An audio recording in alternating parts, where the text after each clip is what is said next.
Um homem comum é um ser mental, escravizado à vida e à matéria, e quando não é um escravo da própria mente. É uma escravidão grande e pesada. Mas por que permanecer assim, se isso é simplesmente uma falsa aparência? Este é o erro de não conhecer a si mesmo. Essa é a fonte de todas as tuas tristezas e a causa de todos os teus tropeços. O ego se orgulha da própria liberdade. É sempre a cada momento o escravo, um brinquedo e uma marionete de incontáveis seres, forças, poderes e influências. Um ser mental é tão inconveniente quanto ser uma bola de tênis, submetido ao impacto dos pensamentos desordenados e incontroláveis. É alguém como um barco à deriva, em meio à tempestade das paixões e dos desejos, um escravo da inércia dos impulsos do corpo. O que você deve se tornar é aquele que está por trás do véu da mente, da vida e da matéria. É ser o puro espírito, o verdadeiro eu, a real natureza, a suprema realidade, ou seja, a consciência que já é agora enquanto ouve ou lê esse texto. É ser livre e não escravo, é ser um e não dividido, é ser imortal e não sombreado pela morte, é ser pleno de felicidade e não um joguete de tristezas e sofrimentos, é ser exaltado pelo poder e não lançado dentro da fraqueza limitada. É viver em Deus e ser um com tudo o que é. Tudo o que você pode fazer é se aprofundar ou fugir desse propósito. É da natureza do homem transcender a si mesmo. Essa é a meta. Que você se torne quem você é. Essa é a sua natureza e sua meta divina, a transcendência. É este o teu dever. Esta é a alegria de ser inteiro. Se você procura a verdade, esta é a verdade. Coloque diante de ti e seja fiel a ela em todas as coisas. A vontade transcendental. Sri Aurobindo. É uma verdade simples. O homem tem uma vontade e pode exercê-la. Ele pode conscientemente desenvolver, aumentar e ampliar essa vontade. Fazer um instrumento de ação extremamente poderoso, se não invencível. Se você quer que a graça esteja presente, você deve ter uma poderosa vontade de purificação e uma sincera aspiração que não esmorece nem cessa. Deixe que uma tranquila e absoluta vontade de progresso seja estabelecida em você. Aprenda o hábito de assimilação silenciosa, persistente e completa daquilo que se apresenta. Entenda o ego. Esse sentido do ego, o eu, é o método mais nítido para uma experiência limitada, separada e distinta. Isso serve para o aproveitamento máximo de uma forma individual e assim como a indispensável desenvolvimento do ego para essa vida inferior. É também indispensável o movimento inverso da eliminação para ascender uma vida superior. Um dia, o ego humano percebe que a sua vontade é apenas uma ferramenta, que a sua sabedoria, ignorância e infantilidade, que o seu poder é como tatear de um bebê e que a sua virtude é uma impureza arrogante e pretensiosa. É quando ele aprende a confiar naquilo que o transcende, e nisto está a sua salvação. E este ego é somente uma formação da natureza, uma forma mental que centraliza os pensamentos na nossa mente, que percebe e discrimina, e uma forma de receptividade física consciente que centraliza no nosso corpo a substância e as funções da substância. Este ego não é uma verdade permanente, e na verdade nós não pensamos, nem queremos, nem agimos, ou seja, tudo acontece por si só. São os pensamentos, vontades, impulsos e atos que ocorrem em nós. Ou seja, não existem escolhas, decisões ou opções. E o sentido do ego reúne ao seu redor todo esse fluxo de atividades naturais e toma-se como centro delas. A mente e o ego não passam de uma onda nesse mar de força em ação. Não o governam, mas muito pelo contrário, são governados e dirigidos por ele. Em seu progresso rumo à verdade e ao autoconhecimento, você deve chegar a um grau em que seu verdadeiro eu abre os olhos e reconheça dessa verdade sobre o ego e suas obras. Este é o caminho. Primeiro, saiba e esteja certo do porquê você está aqui. Por que você quer ouvir sobre isso? Você deve estar interessado nisso através do toque divino. É através do seu chamado, através do fogo que arde em sua alma.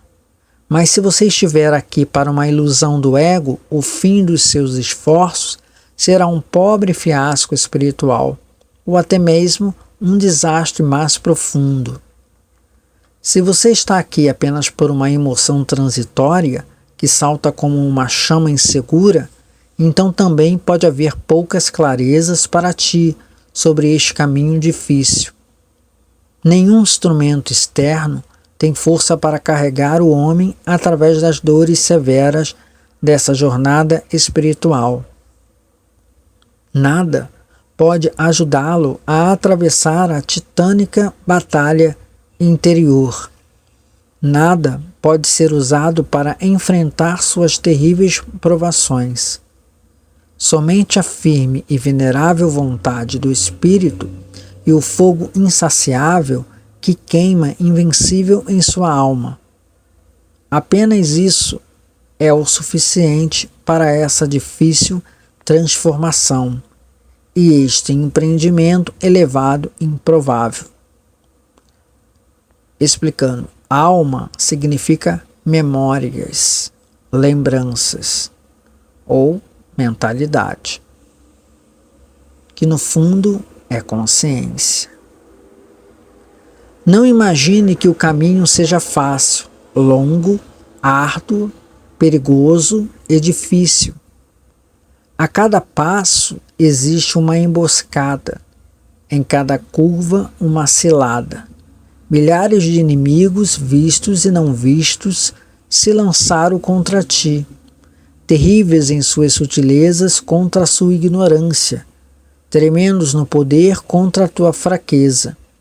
E quando, com muita dor, você conseguir destruí-lo, outros milhares vão surgir e tomar o seu lugar.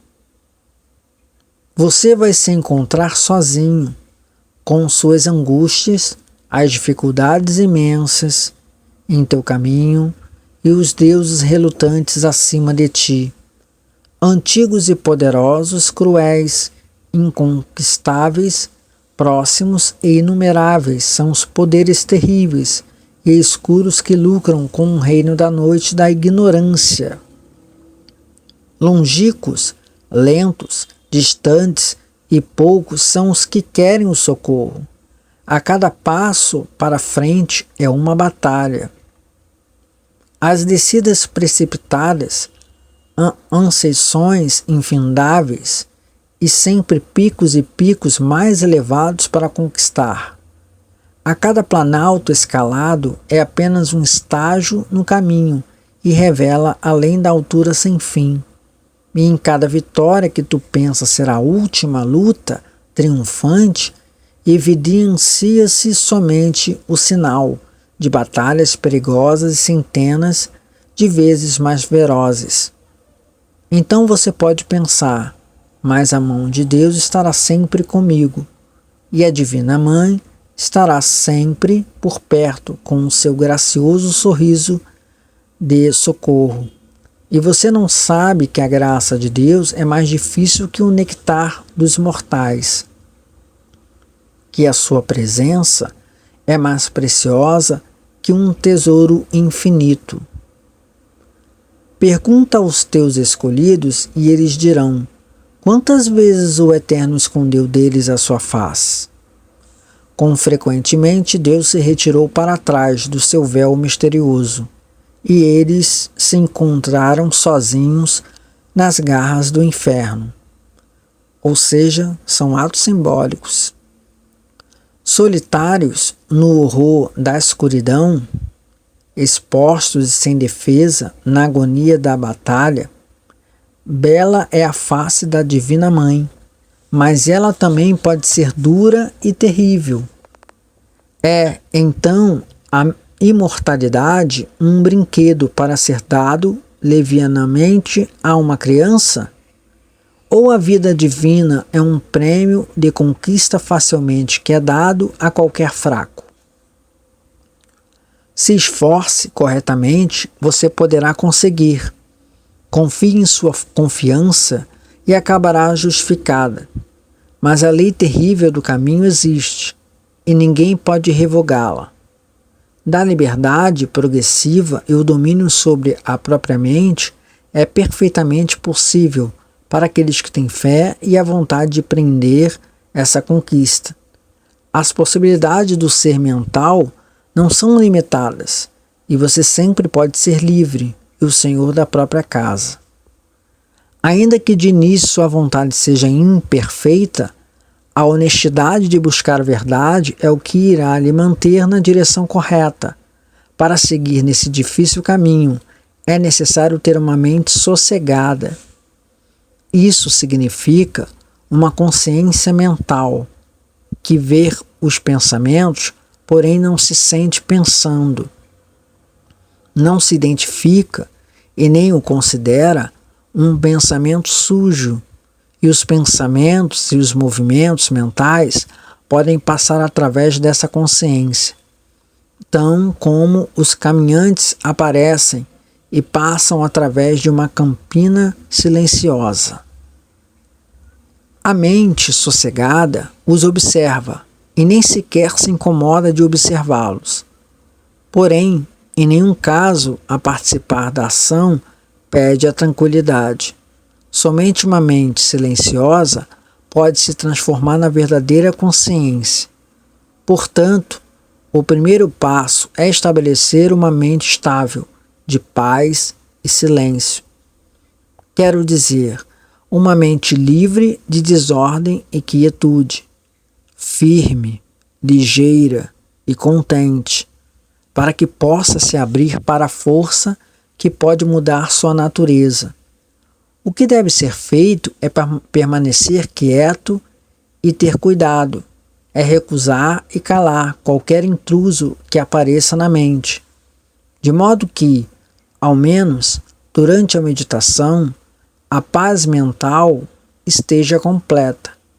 É indispensável desapegar-se, apartar-se, identificar-se e sentir as manifestações da mente como separadas de si mesmo.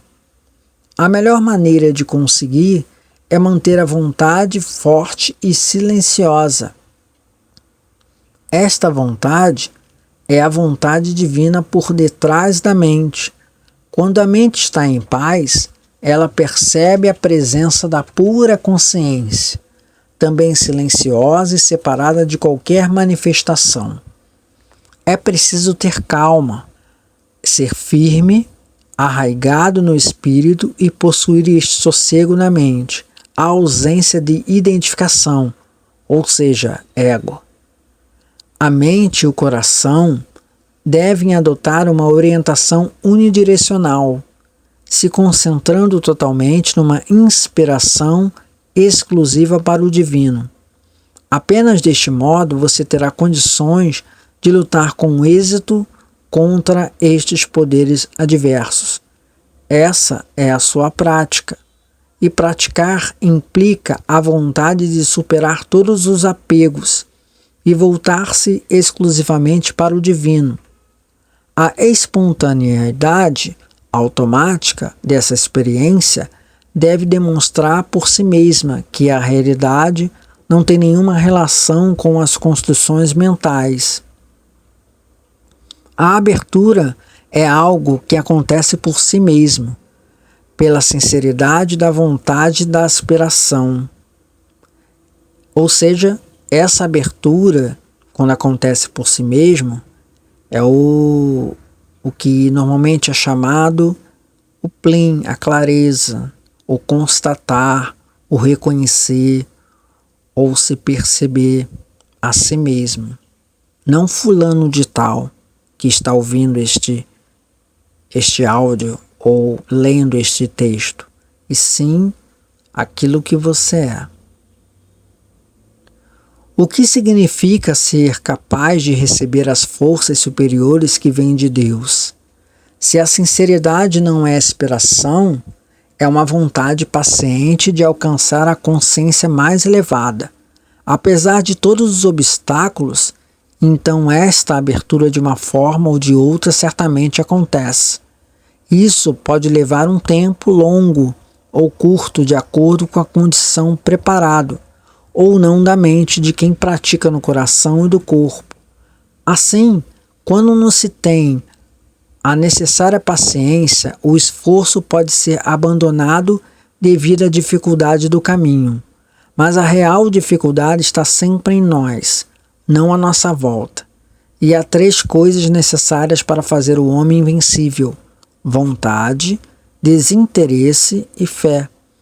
A vontade é onipotente, mas deve ser vontade divina, desprendida, tranquila e sem cuidado sobre os resultados. Este é alçado no que devemos empreender. Esta é a condição para a nossa liberdade. Existe uma força absoluta que pode nos libertar, mas está escondida numa câmara secreta dentro de nós, e desta câmara Deus é quem guarda a chave. Você deve apenas aspirar, manter-se aberto e rejeitar tudo que seja contrário a essa vontade suprema. Deixe aquilo, trabalhe em você.